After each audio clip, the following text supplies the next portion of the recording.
todos! Sejam muito bem-vindos a mais um podcast Pílulas de Conhecimento Previdenciário da OAB Santa Catarina, o podcast oficial da Comissão de Direito Previdenciário Regime Geral. Eu sou a Cristiane Azevedo, sou secretária adjunta da comissão e estou aqui para entrevistar a nossa membro também aqui da comissão, doutora Carla Viscardi, ela que vai falar um pouquinho aí sobre a contribuição do MEI.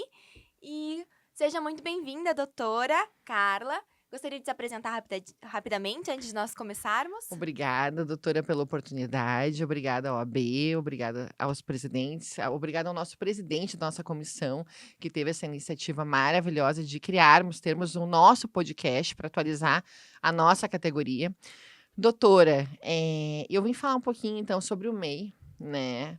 E algumas considerações, porque a gente já passa de 16 milhões, né, de MEIs no Brasil. Cada vez mais eu acho que o brasileiro precisa se empresariar, né? E o advogado previdenciarista precisa estar a par, né, desse cliente que pode bater na porta a qualquer momento. Com certeza. É um tema super importante. Então, doutora Carla, por que optar pelo MEI? Doutora, tem diversas benesses, né? Então, assim, o MEI é muito interessante. A maioria das situações, dos benefícios previdenciários foram criados por necessidade. Então, assim, a gente tinha trabalhadores que eh, tinham uma grande capacidade, né, de vender bens ou serviços, mas estavam na informalidade, né? Eles não se enquadravam em nada. Até é interessante colocar porque o MEI, ele não é uma nova categoria. Ele, dentro do INSS, ele é considerado um contribuinte individual, né? Então, Uhum. assim, mas apenas ele ficava assim deslocado, vamos dizer assim. Então veio a figura do MEI, que eu acho fantástica. Então, tem a possibilidade de ser da informalidade, a possibilidade de ter acesso aos benefícios previdenciários com uma alíquota reduzida. E algumas facilidades, como empréstimos bancários, né? Uma facilitação em contratação de empregados. Então, eu acho que por exemplo, a pessoa que não consegue contribuir por 20%, que é uma contribuição mais pesada, exerce uma atividade, gera renda, né, já é um contribuinte obrigatório, pode aderir ao MEI porque vale muito a pena. Com certeza, doutora Carla. O MEI veio como realmente uma necessidade e uma forma de incluir essas pessoas que não tinham, né, antes um vínculo contributivo com o INSS, agora Exato. veio então como MEI, como uma porta para eles, para a Previdência Social.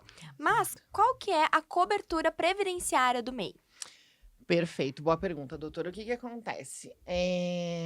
O MEI tem direito a todos os benefícios previdenciários, contudo, né, salvo aqueles benefícios por tempo de contribuição. Então, quando a gente recolhe MEI, desde o código do MEI, a natureza daquela contribuição, vai valer aquela contribuição para aposentadorias por idade, né?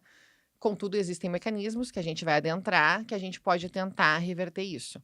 Então, a princípio, tem direito a todos os benefícios previdenciários, com exceção da aposentadoria por tempo de contribuição e todas as suas Uhum. regras de transição, e exceção da contagem recíproca. Perfeito. E como é importante nós fazermos a instrução do nosso cliente, porque é tão Exato. triste quando o cliente vem já nessa categoria do MEI. Ah, Uhum. doutora, já posso me aposentar, achando que É, vai ter direito à aposentadoria por tempo de contribuição. exato. Mas falando sobre isso, Uhum. como é possível aumentar o salário de benefício dos trabalhadores, né, dessa Hum. categoria como MEI? Boa pergunta, doutora. Então, para aumentar o salário de benefício, é bem importante que a doutora comentou, porque a gente tem uma responsabilidade profissional. Então, a gente vai orientar o nosso cliente, vai dizer para ele: olha, você vai fazer uma complementação de MEI. Tá, e ele, que não tem obrigação de saber, vai achar talvez que isso vai aumentar, né, doutora, o seu salário Uhum, de benefício e não vai aumentar, porque a exatamente. complementação do MEI, ela somente vai dar direito àquela mesma contribuição sobre aquele mesmo salário mínimo valer para aposentadorias por tempo de contribuição. E aí o cliente, né, o segurado, perdão, até pode pensar: "Tá, mas por que que eu vou fazer isso?". Aí depois a gente vai até entrar em alguns exemplos, né, do porquê complementar ou não. Mas assim, voltando à pergunta da doutora, como que eu aumento, né, o salário de benefício? Doutora, dentro do MEI, o recolhimento pelo MEI, ele é sempre com base no salário mínimo. Então, quando eu complemento, continua a mesma coisa, o salário continua sendo o salário mínimo, mas eu uso esse tempo para somar por tempo de contribuição. Maravilha. Se eu quiser aumentar o salário de benefício sendo MEI e ficando MEI, eu tenho que. Perdão, continuando como MEI, não. Se eu quiser aumentar o salário de benefício, eu posso transformar de MEI para ME, microempresa, ou eu posso fazer um novo enquadramento, perdão, sair da categoria de MEI para contribuinte individual, onde eu passo a contribuir por 20% sobre até o teto, perdão. Tá? Então, eu consigo fazer esse aumento do salário de benefício de MEI, desenquadrando de MEI para ME, ou voltando, né, para contribuinte individual. É assim que eu consigo aumentar. Porque se ficar contribuindo no 5% ou somente complementar, só vai ter direito a um salário mínimo. Excelente, é importante fazer essa diferenciação e essa possibilidade, de fato, aumentar o salário de benefício. Tem que fazer todos estes passos antes. Exatamente. E, doutora, o MEI, ele pode ter vínculo na carteira de trabalho? Doutora, ele pode. Tem até algumas questões de seguro-desemprego, né? Que tem uma relativização. Então, assim, a pessoa pode ser MEI e pode ter um vínculo em carteira de trabalho. Ela pode manter um vínculo, né, com uma empresa, por exemplo, um pintor, ele tinha até então um MEI, ele fazia um serviço esporádico, mas alguém contratou ele, é muito bom. Pode ter esse vínculo empregatício, contudo, ele está com o MEI dele aberto, ele não pode deixar de cumprir as obrigações tributárias, né? Porque o imposto é um tributo, então ele realmente tem que recolher, ele tem que fazer todos aqueles passos que ele fazia, recolher ali os 5%, ele tem que recolher o ISS ou ICMS, né? Então, continua as obrigações tributárias do MEI, mas pode sim ter outro vínculo. Pode ter vínculo, perdão. Maravilha, doutora. E eu acredito que a última pergunta que eu gostaria de fazer sobre esse tema que é tão relevante sobre o MEI é: vale a pena, então, pagar o MEI somente para ter acesso ao INSS? Pois então, doutora, a gente verifica que muitas pessoas aderiram ao MEI com esse fim, por entender que é uma contribuição mais baixa e que daí é possível. Doutora, bom, a minha opinião, tá? Porque, ok, não é impeditivo. Então, a pessoa pode, de fato, ela vai lá, ela se cadastra como MEI, ela recolhe os impostos para ter acesso. E ela não desenvolve atividade, ok? Ou desenvolve tão esporadicamente, né? Não é impeditivo, pode. Mas ela tem que lembrar que tem relatórios mensais e anuais.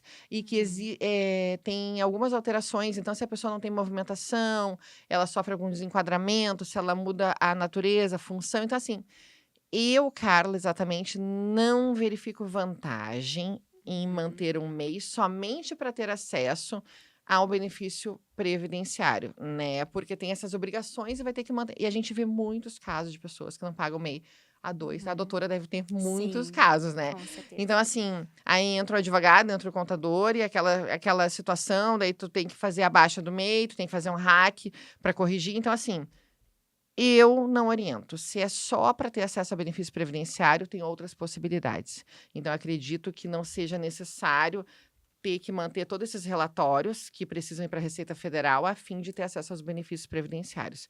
É aí que entra o nosso papel, né, de advogado previdenciarista para poder orientar. Excelente. E somente agora para nós fecharmos aqui, Claro. né? Vale a pena, então, ter o MEI, mas também ter a carteira assinada? Como é que fica nesses casos? Pois o pessoal às vezes, até pode sofrer, por exemplo, por mais o caso do pintor, né, ele conseguiu um emprego de carteira assinada, mas ele consegue alguns serviços, por fora. Doutora, vale a pena em fins de salário de contribuição, e por quê? A doutora até falou bem interessante, eu vou sair do caso do pintor para poder dar um exemplo. Vamos supor que a pessoa tem um vínculo CLT e tem o MEI, tá? E ela desenvolve de fato os dois, tá? Ela desenvolve as duas atividades.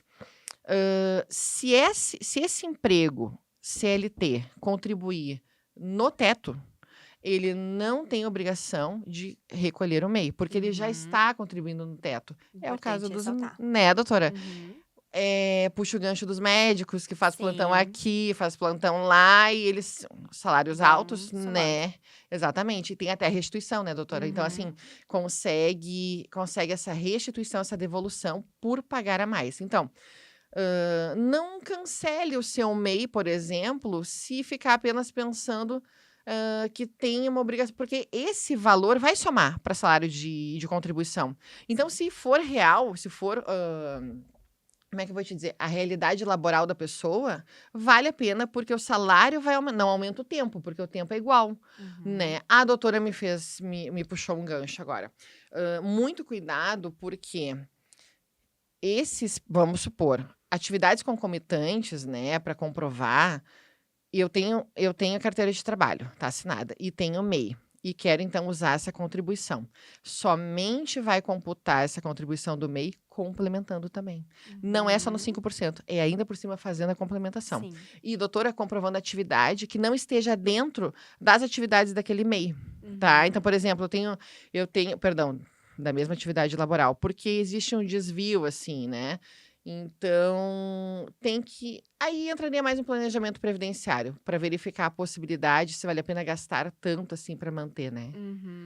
Com Tá, certeza. seria isso. O planejamento previdenciário Como sempre. é indispensável. Sem querer puxar, mas é verdade, então, né? Mas não deixe de fazer com medo de apenas recolher, porque vai voltar. Se for em questão de salário de contribuição, vai somar. Excelente. Tá. Hoje tiramos várias dúvidas aí que geralmente os advogados têm sobre o MEI. É um tema importante, poucas pessoas falam sobre a importância do MEI, de como tem que, né, fazer essa análise, esse planejamento previdenciário com excelência, pensando no futuro, porque muitos clientes realmente entram no MEI, contribuem somente para ter um acesso ao INSS e muitas vezes acabam se frustrando, porque não conseguem se aposentar mais cedo, tem que aguardar. Muitos, às vezes, desconhecem até que o benefício vai ficar em um salário mínimo. Exato. Então, como é importante nós falarmos sobre isso, instruirmos bem o nosso cliente. Verdade. Doutora Carla, adorei o nosso bate-papo hoje. Obrigada. Mais um podcast aí de excelência sobre o nosso tema aqui, Pílulas de Conhecimento Previdenciário da OAB-SC. Agradeço a sua disponibilidade, agradeço a sua parceria aqui como membro da nossa comissão. E vamos juntos aí, né? Que com certeza vai Isso. ser um sucesso o nosso Construir podcast. uma advocacia mais forte, atualizada, que a nossa advocacia previdenciária em Santa Catarina é de ponta. Então, vamos juntos. É diferenciada. É diferenciada, vamos juntos, doutora, obrigada. Com certeza, muito obrigada. E a quem está nos ouvindo, até o próximo podcast. Até o próximo, obrigada.